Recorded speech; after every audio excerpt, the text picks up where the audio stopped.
sebelum kita mulai pelajaran hari ini, Ibu presentasi terlebih dahulu ya.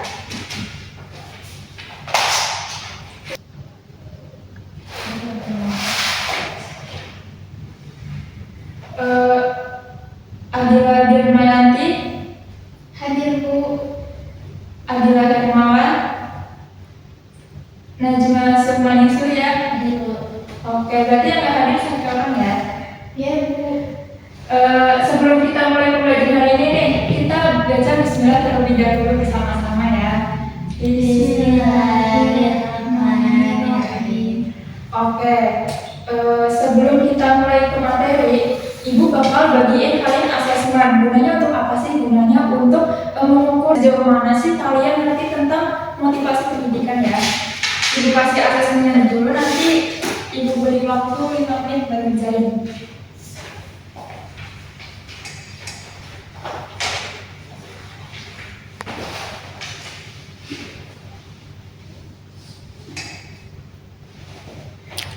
Udah selesai anak-anak? Bisa dikumpulin di depan?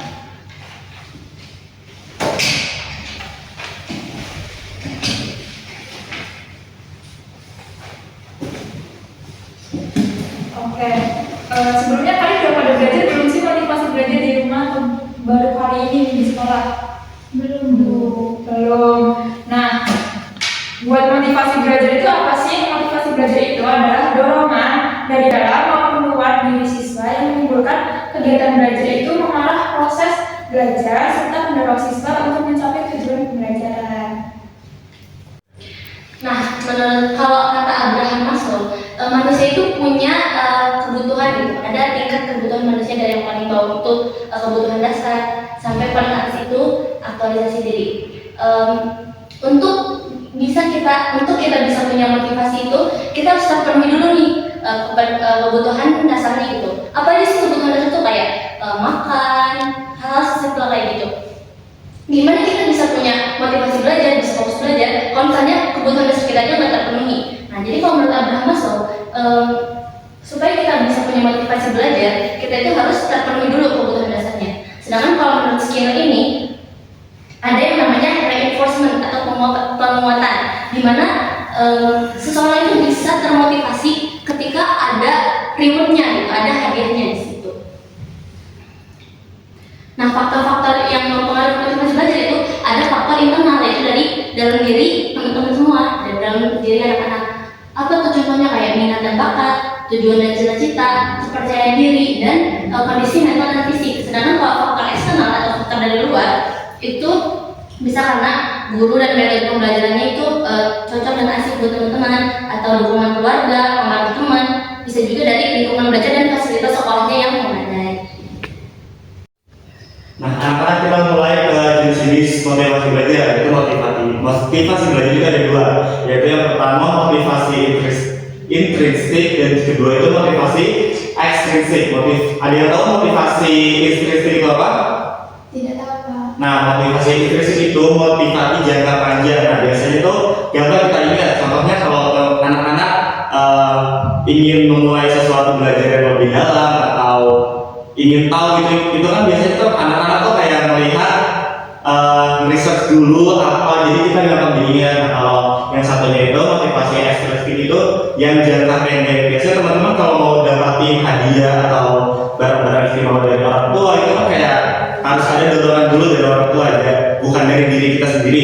Nah, jadi itu kayak udah lupa gitu daripada motivasi intrinsik seperti itu. Mungkin dari saya yang ditanyakan? Belum ya. Nah, selanjutnya ada manfaat motivasi belajar. Manfaat motivasi belajar itu ada dari buat anak-anak juga dan juga untuk dari gurunya sendiri. Bagi dampak bagi anak-anaknya itu prestasi akademik. Kalau teman-teman sering belajar, pasti itu prestasi akademiknya itu akan meningkat. Terus juga fokusnya itu maksimal karena kita fokus belajar, jadi otak kita juga akan terus meningkat konsistensinya. Dan yang terakhir itu ada kreativitas mandiri. Jadi teman-teman sering belajar, kayak otak kita terasa kayak satunya itu mampu memecahkan masalah tanpa selalu disuapi oleh guru-guru atau orang tua kalian. Nah, dampak bagi gurunya itu yang pertama itu ada efisiensi pengajaran, yaitu proses transfer transfer ilmu jauh dan mudah dan lancar. Yang kedua itu kelas hidup, kayak guru juga memvalidasi kalau anak-anaknya itu senang belajar diskusi dan juga partisipasinya bagus. Yang ketiga itu ada target yang tercapai, tujuan RPP dan juga kurikulum terrealisasikan dengan cepat. Oke anak-anak, kan dari tadi tuh udah mendengarkan aja materi ya. Mungkin kalian merasa bosan dan ngantuk. Nah, supaya kalian nggak merasa bosan dan ngantuk, Ibu ada sedikit ice breaking nih. Bisa kalian ikutin. Jadi peraturannya itu ada 3. Jadi kalau misalnya pernah dengar nggak Marina menari di atas menara? Pernah. Tahu kan berarti kalau misalnya Marina itu berarti gayanya gini. Marina, nah menari di atas menara. Jadi kalau misalnya Ibu bilang Marina menari di atas menara, di atas menara, Marina menari. Yuk, boleh dicoba yuk, biar gak ngantuk yuk. Ya. Yuk boleh dicoba. Cukup berapa aja sambil berdiri dong. Ayo sambil berdiri. Coba ya. Nanti yang salah kena hukum loh. Kita coba dulu ya. Satu kali coba dulu. Marina menari di atas menara, di atas menara, Marina menari. Oke, sekarang dibalik. Menari, Marina di atas menara, di atas menara, Marina menari. Oke, gimana nih perasaannya? Semangat lagi. Oke, karena udah semangat lagi, udah ketawa ya. Sekarang kita balik lagi nih ke materi kita, yaitu terkait dengan motivasi belajar. Nah, ternyata siswa yang punya motivasi belajar itu memiliki ciri-ciri loh. Kalian salah satunya bukan nih kira-kira? Ya. Ya, oke, kita lihat ya apa aja ciri-cirinya. Nah, di sini yang pertama, seseorang yang punya motivasi belajar yang tinggi itu memiliki fokus dan juga tujuan. Misalnya nih, aku mau jadi dokter. Nah, seorang yang punya motivasi tinggi itu punya tujuan. Jadi nggak hilang arah gitu. Dia punya tujuan, aku mau jadi dokter, aku mau jadi guru, dan lain sebagainya. Dan juga dia selalu fokus kalau lagi belajar nih, mikirnya mau kemana-mana nih, kayak lagi belajar gini tuh memperhatikan dengan baik. Jadi nggak mikir ke sana ke sini. Selanjutnya, yang kedua, memiliki rasa keingintahuan.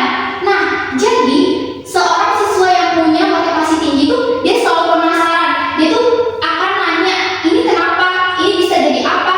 Kenapa bisa jadi begini? Jadi dia akan selalu bertanya-tanya ketika dikasih materi ini. Misalnya kayak motivasi belajar itu apa sih? Kenapa kita harus belajar motivasi belajar? Nah, siswa yang punya semangat yang tinggi itu dia akan bertanya-tanya selalu.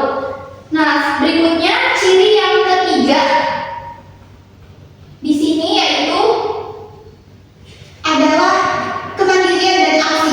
Nah, mandiri di sini tuh bukan mandi sendiri atau makan sendiri ya anak-anak, tapi di sini tuh dia akan selalu belajar meskipun tanpa diawasi oleh guru ataupun tanpa diawasi oleh orang tua. Jadi keinginan belajarnya itu ada dari dalam diri dia sendiri. Kemudian yang terakhir di sini, seseorang yang punya motivasi belajar yang tinggi itu akan selalu tekun dan juga memiliki ketahanan yang kuat.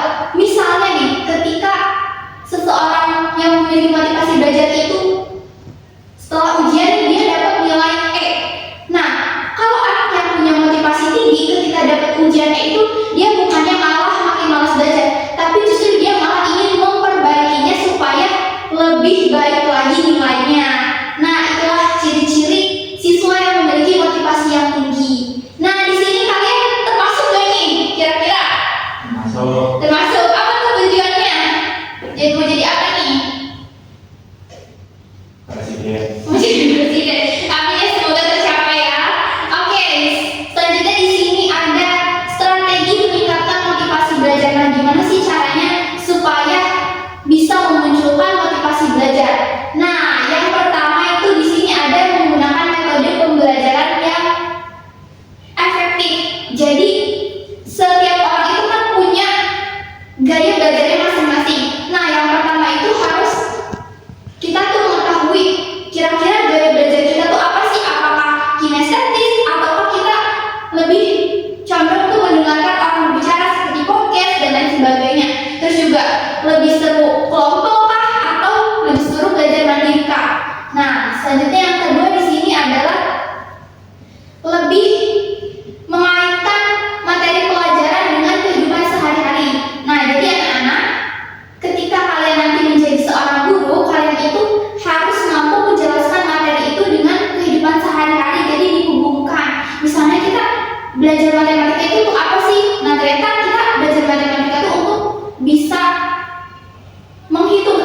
berbelanja dan lain sebagainya. Jadi ada manfaatnya dari pembelajaran itu sendiri. Lalu yang ketiga di sini adalah umpan balik. Jadi ketika kalian menjadi guru anak-anak nantinya kalian itu harus memberikan umpan balik kepada siswa. Misalnya setelah proyek selesai kayak, wah terima kasih anak-anak telah mengerjakan proyek dengan baik, ataupun wah terima kasih anak-anak telah mengerjakan tugasnya dengan baik. Nah seperti itu. Selain itu tadi berkaitan dengan nomor 3 yaitu memberikan umpan balik yang positif, juga memberikan penghargaan. Jadi reward, dikasih hadiah misalnya setelah kerja kelompok nih ada reward terkait dengan hasil yang telah dilakukan.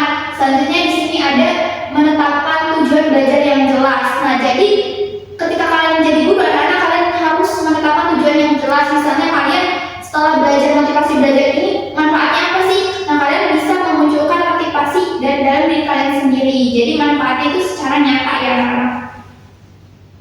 Oke, selanjutnya nih di sini materi terakhir dari sesi kali ini yaitu alat atau metode menilai motivasi siswa. Nah, ternyata motivasi itu bisa kita lihat si anak ini apakah punya motivasi tinggi atau enggak tuh kita bisa tahu. Caranya itu ada beberapa cara nih. Yang pertama yaitu kuesioner. Terus juga yang kedua di sini ada observasi pelaku. Nah, observasi pelaku tuh kita bisa lihat nih dari di kelas nih kayak lagi belajar nih kita lihat satu persatu kira-kira kalau lagi menerangkan guru sedang menerangkan itu anak-anak itu semangat apakah malah bengong ke sana ke sini mikirnya.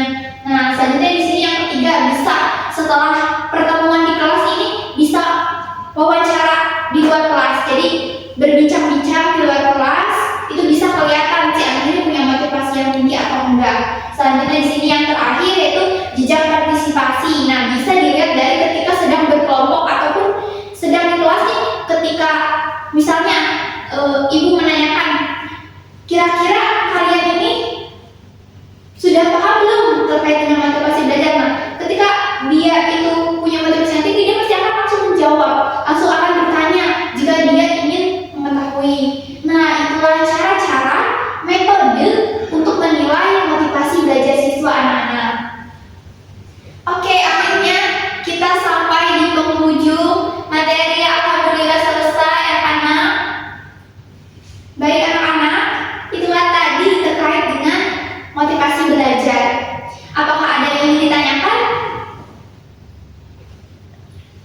Belum ya, belum. Oke, ini ada sedikit kuis.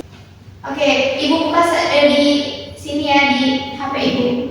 Jadi ini kita mainnya bareng-bareng ya supaya lebih asik. Nah, oke, di sini kira-kira nih dari pembelajaran yang sudah kita tadi lakukan, kira-kira menurut kalian siswa yang aktif bertanya menunjukkan rasa keingintahuan yang tinggi itu benar atau salah? Nah, Kita cek ya bareng-bareng. Benar ya? Yeay, benar. Oke, selanjutnya bisa dibaca. Nah, betul atau salah nih?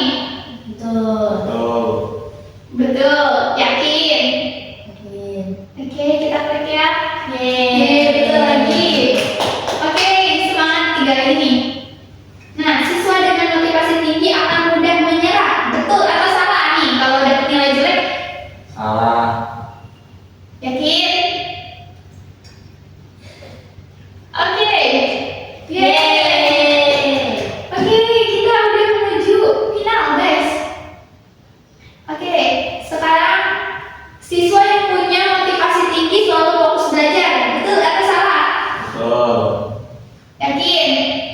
Oke. Coba kamu ini yang kliknya, ayo dicoba supaya seru.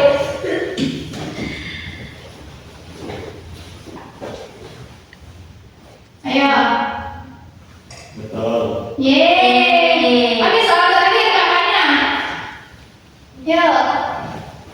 Bisa diklik supaya bisa merasakan. Apa nih jawabannya? Apa ya? Ayo. Salah atau benar? Belajar mandiri berarti hanya belajar ketika guru mengawasi. Nah, Benar atau salah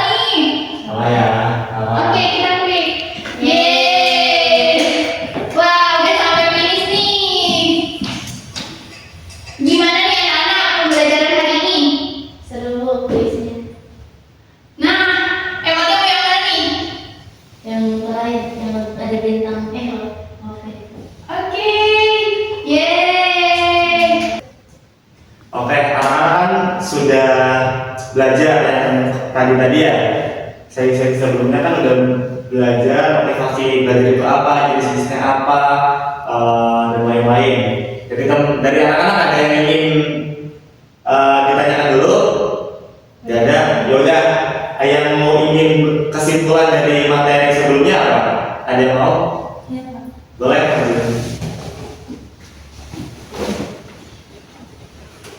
Nah, jadi teman-teman, kesimpulan dari materi yang disampaikan oleh guru tadi, motivasi belajar merupakan faktor penting yang mempengaruhi keberhasilan siswa dalam proses pembelajaran. Motivasi dapat berasal dari dalam diri siswa maupun dari lingkungan sekitarnya.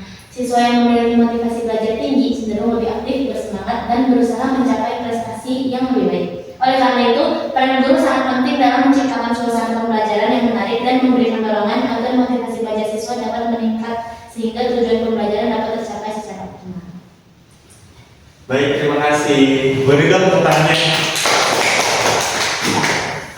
Karena materinya sudah cukup ya anak-anak, Bapak akhiri. Assalamualaikum warahmatullahi wabarakatuh. Waalaikumsalam warahmatullahi wabarakatuh.